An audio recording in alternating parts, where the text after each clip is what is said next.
그렇진 않아서 정리를 하는 방법으로 갈게요. 정리. 그 칠판 강의 위주로 거의 끝날 것 같아요. 자, 칠판 볼게요. 원자와 전기력 파트는 목적부터 설명하면 원자와 전기력은 우리가 왜 배웁니까? 이게 마지막 요게 결론이야. 원자를 구성하는 입자는 플러스 원자 핵이 있고 주변에 전자가 돌고 있잖아. 그치?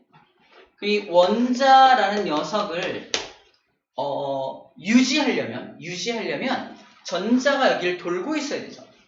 전자가 여기를 돌게 만드는 힘이 뭐냐는 거야.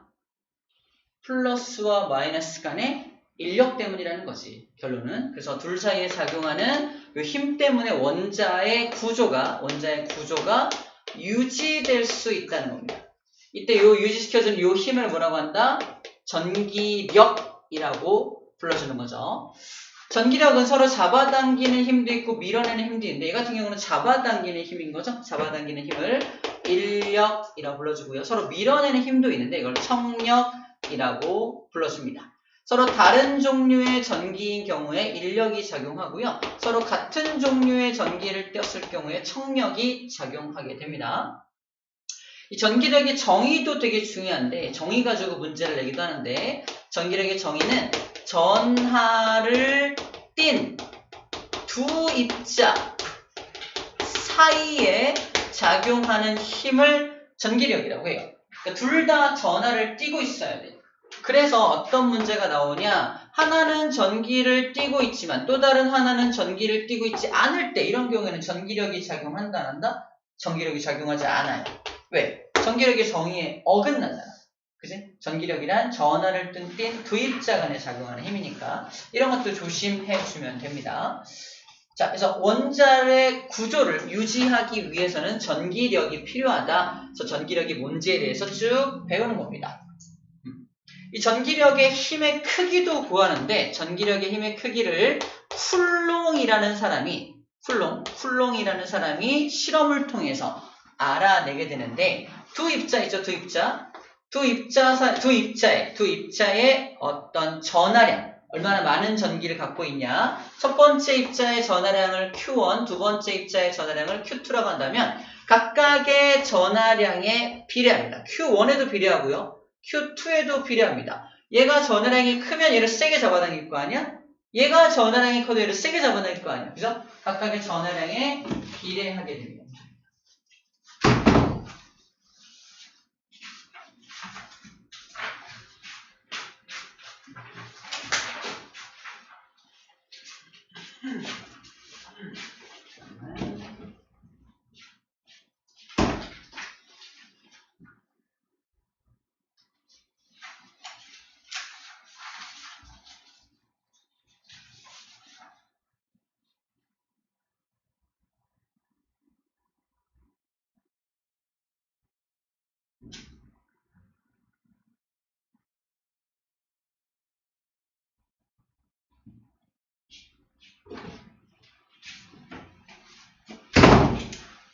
자, 각각의 전하량에 비례하게 되고요. 둘 사이의 거리에 대해서는 거리가 멀면 아무래도 힘이 작용하기 어려울 거 아니야? 거리에는 반비례하는데 거리가 2배 멀어지면 힘이 4분의 1로 약해져요. 그 이유는 3차원 공간이기 때문에 그렇다라고 알면 되는데 혹시라도 이미지가 없는 학생들은 이걸 좀 참고하면 좋을 것 같아. 별에서 나오는 별빛이 100에 해당하는 별빛이 3차원 공간으로 이렇게 나오고 있을 때 자, 그 바로 앞에 내가 이렇게 서 있으면 나는 100의 에너지를 다 받아. 근데 거리가 2배만큼 멀어진 곳은 공간의 크기가 얼마로 커지냐면은 4배만큼으로 공간의 크기가 커지게 돼요. 그 중에 한 군데에 내가 서 있게 되겠지. 내가 받는 에너지는 얼마다? 25의 에너지밖에 안 받는다는 거야. 다시 말해서 거리가 2배로 멀어지면 에너지가 4분의 1로 줄어든다는 이미지를 이거 가지고 기억하면 됩니다.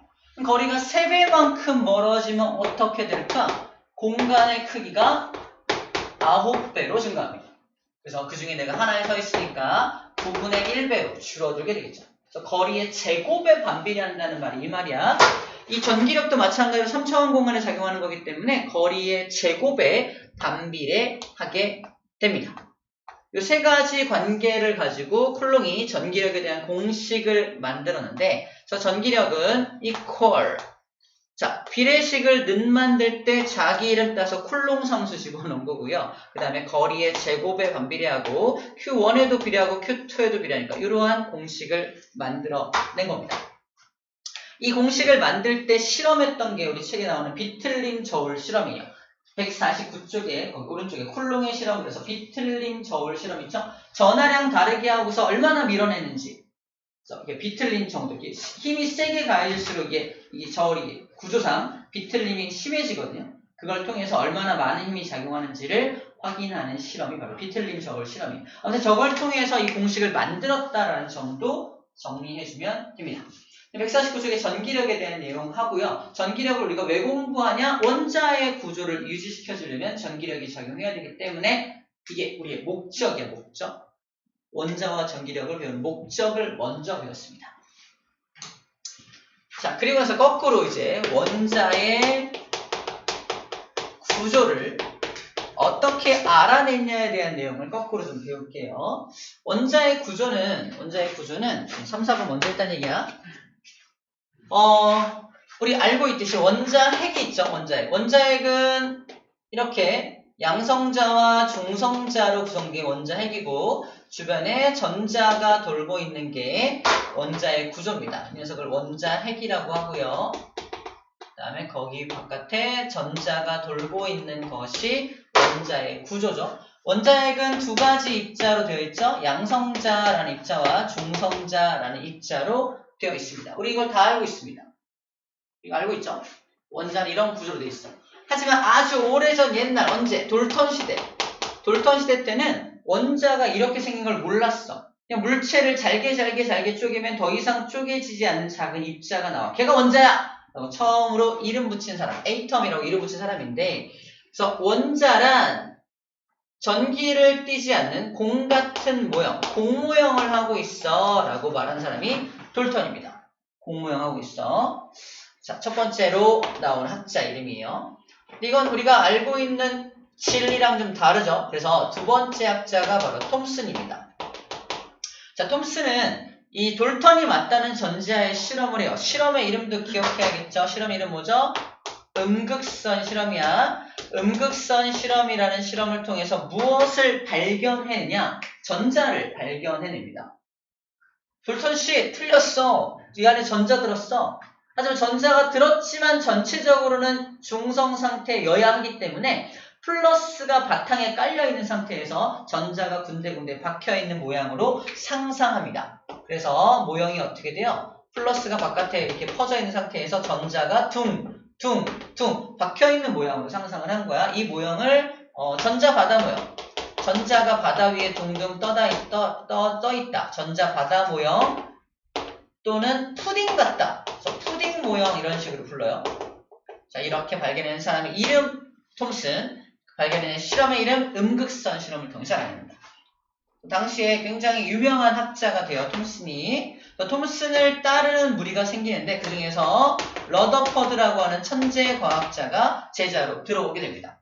제자도 역시 톰슨이라는 자기 스승이 맞다는 전제하에 실험을 합니다. 이 모형이 맞다는 전제하에 금박을 준비하고 금박에다가 알파 입자를 쏘는 실험을 해요. 이름하여 알파 입자 산란 실험. 알파 입자 산란 실험이라는 실험을 통해서 무엇을 알아내느냐? 톰슨 스승님, 플러스가 퍼져 있는 줄 알았는데 알고 보니까 뭐하다? 플러스가 가운데 몰려 있었죠. 플러스 가운데 몰려 있어. 즉 원자 핵을 발견해. 그리고 주변에 전자가 돌고 있다라고 제시합니다. 저거를 궤도 모형, 궤도를 돌고 있는 모형 또는 마치 태양 주위를 지구가 도는 것 같다 그래서 행성 모형이라고도 합니다. 자, 이렇게 밝혀내요. 이 사람은 플러스를 밝혀낸 게 아니라 원자에는 뭐가 존재한다? 핵이 존재한다. 원자 핵의 전하량이 플러스를 띠고 있다는 거예요. 조금 더 실험을 거듭해서 러더퍼드는 뭐까지 알아내냐? 그 플러스를 띄는 이유가 양성자 때문이다. 그래서 양성자도 역시 발견해냅니다. 양성자를 발견해낸 실험도 있는데 이건 양극선 실험이라 그래요. 양극선 실험을 통해서 양성자를 발견합니다. 즉 러더퍼드는 총 하나 원자핵도 발견하고요. 양성자도 발견하고요. 세 번째 모두 예측하냐면 중성자까지 예측해요. 중성자를 예측합니다.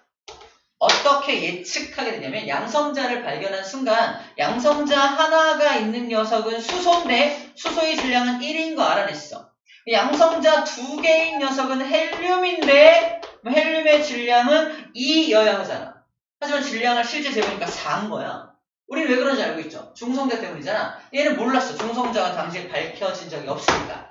그래서 러더퍼드는 이런 생각을 합니다. 혹시 전하는 띄지 않고 질량만 차지하고 있는 입자가 있는 건 아닐까? 바로 중성자죠. 중성자를 예측까지만 합니다. 정확한 정보인지 모르겠는데 중성자까지 예측하고 곧 발견할 수 있었어. 근데 아마 이때 되게 어렸어. 이때 러더퍼드가 되게 어려가지고 2차 세계대전에 참전한 걸로 알고 있어요. 참전해서 전사한 걸로 알고 있습니다. 아주 엄청난 과학자인데 세계대전에 참전해서 죽은 걸로 알고 있어요.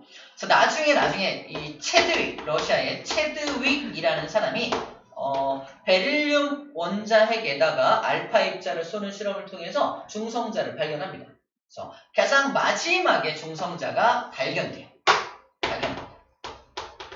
이게 우리가 알고 있는 원자의 구조를 이루고 있는 전체 입자가 발견된 전체적인 흐름입니다. 이 흐름에 대해서 책에 정리가 되어 있는 거예요.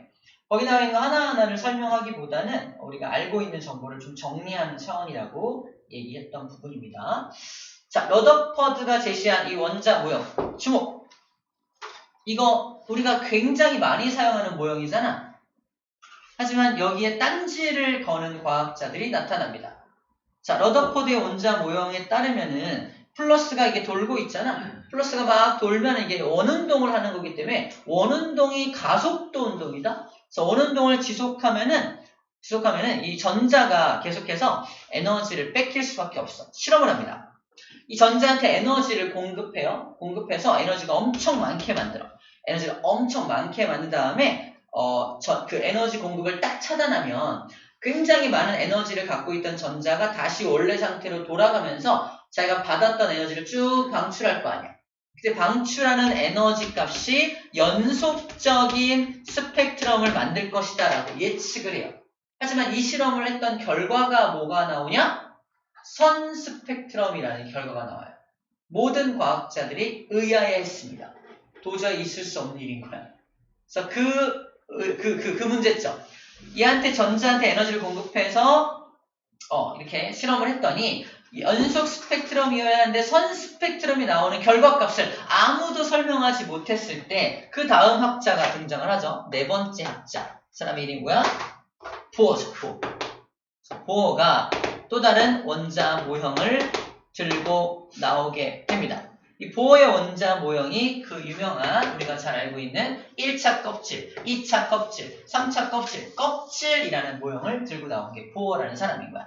보어는 얘를 K껍질, M껍질, L껍질 이렇게 1차 껍질, 2차 껍질 이렇게 부르지 않고 K껍질, L껍질, M껍질 이렇게 불렀어요. 그래서 1차, 2차, 3차의 개념인 거죠. 여기서 이제 에너지가 여기를 들락날락하면서 선의 형태가 나온다라는 것을 이야기했던 사람입니다. 그래서 우리 보어의 원자 모형까지 우리 책에 보어의 원자 모형까지 소개가 되어 있습니다. 보어의 원자 모형까지 소개가 되어 있어요. 그래서 물리에서 어디까지 문제를 낼 거냐? 이거 왔다 갔다 하는 데 따른 에너지 관계까지 문제로 나올 수 있어요. 그게 이 다음 단원에 배우는 스펙트럼 쪽이에요. 스펙트럼이 바로 저 보어의 원자 모형에서 전자가 왔다 갔다 하면서 발생되는 에너지 관계를 우리 알려주고 있는 게 바로 스펙트럼에 대한 부분입니다. 좀 더 나아가면 이 보어의 원자 모형도 문제점이 있죠. 문제점이 있어서 현대의 원자 모형이 새롭게 나오게 되는데 그게 바로 오비탈 모형이라는 모형입니다. 이런 흐름만 알고 있으면 되고, 혹시라도 음극선 실험이 뭔지, 알파6 산란 실험이 뭔지 모른다면 쌤 강의를 좀 참조해 줘야 될 것 같아요. 여기서는 소개하지 않을 겁니다. 책에 나와 있는 간단하게 나와 있는데 우리 화학 파트에서 굉장히 자세히 다루는 내용이라서 여기서는 간단하게만 얘기해 줄게요. 이 강의 내용도 전에 이제 찍어 놓은 것들을 이제 업데이트를 해줄 거예요. 그러면은 전체 풀로 나온 강의는 그걸 참조해 보면 될 것 같습니다.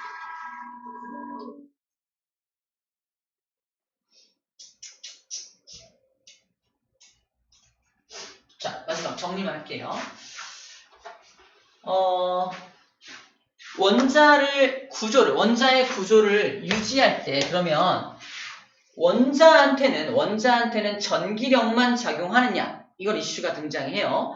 원자 자체에게 그럼 전기력만 원자를 구성하는 어떤 힘이냐? 당연히 지구상에 있는 모든 질량을 가진 물체는 중력도 받고 있지, 그지? 중력은 원자의 구조를 유지하는 데 있어서 큰 영향을 끼치지 않냐? 결론은 큰 영향을 끼치지 못해요. 우리 책에 나와 있는데 괜찮았어? 자, 옮겨왔어. 우리 149쪽 맨 밑에 나와 있는데 오른쪽에 전자와 원자핵 사이에 작용하는 중력, 이네들 사이에 중력도 작용하지만 전기력에 비해서는 얼마로 작냐면 10의 39승분의 1배로 작대요. 거의 뭐 그냥 없다셈 치는 거죠. 중력이 미치는 영향이 전기력에 비해서는 터무니없이 작기 때문에 중력은 배제해도 괜찮다, 이런 말을 하고 있는 겁니다. 없진 않아. 하지만 너무 미약해. 전기력에 비해서는 너무 작아. 그래서 무시할 정도야 라고 적혀져 있는 부분입니다. 아시겠죠? 자, 그러면 여기서 전기력을 이길 만큼 내가 엄청나게 많은 에너지를 공급한다면 전기력까지 다 무시하고 얘가 그 다음 껍질로 막 이렇게 올라올 거 아닙니까? 그래서 무한대까지 도망치면 얘는 무슨 전자가 된다? 자유전자라고 불러줍니다. 자유롭게 된 전자를 말해요. 그럼 자유롭게 되지 못한 유전자는 뭐라고 불러준다? 얘는 구속된 전자. 원자핵에 구속되어 있는 전자라고 불러줍니다. 그래서 구속된 전자라는 표현, 속박된 전자 같은 표현이야. 구속되어 있고, 속박된 전자. 속자가 들어있네요. 이런 전자들은 아직 자유전자가 되지 못한 것들을 속박되어 있다, 구속되어 있다 표현하고요. 에너지를 많이 공급받아서 완벽하게 이 전기력으로부터 벗어나 있는 녀석은 자유전자라고 불러줍니다. 자, 됐어요. 150쪽 문제 안 풀리는 사람들 좀 풀어볼게요. 풀려있지? 풀려있죠? 개념 확인? 여기서부터 풀자. 개념 확인. 다들 똑같군요.